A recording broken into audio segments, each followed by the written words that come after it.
So ito, pakainin natin sa ating ginupot-pot. Alis ko hindi ko makita ito ang ating biniling cat snacks. Ayan. So wala siya dito. Ano doon? Kita niyo yun? Malapit siya sa timbangan. Tina, diba? Kita na niya. Nalapag natin. Wait lang, bubuksan ko pa. Meron ko yung bukas na isang kamay. Ayan. Nabuksan ko kasi, Excited na yan. Merong lumalabas yan ha, baka akala niya wala. Ayan, sarap na sarap siya. Diba? Pati aso namin gusto din. Nagagawa na sila. Yan, sayang-sayo na yan. Ini nila nagagawan. Ayan. Lala, dito ba na aking kamay?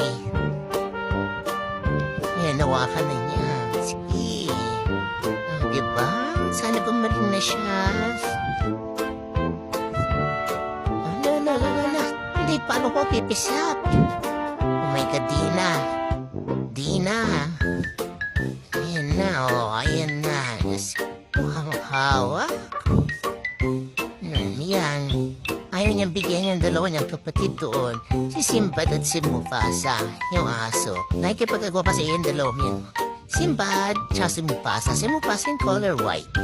Na si Dina, grabe. Paborito niya kasi yung ganito. Yung cat snack. Gusto niya yan. Tapos kapag wala siyang gana kumain, kaya hindi niya kinakain yung hot food na binigay namin yung Aussie. Nahaluan namin ng ganito. Kasi may mix-mix lang namin. Ayun, kakainin na niya. Tapos kapag minsan na mami, bili kami Whiskas.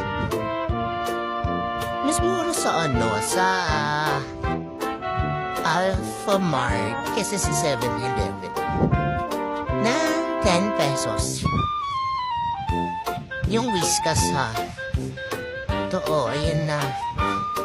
May nabumukat yung kanyang kuko sa akin. Diba siya napuputol ng kuko? Nawawala yung pumutol ko kasi ng kuko. Ayan, kain-kain siya. Diba? Ganado. Diyos ko, alam mo di pinakain.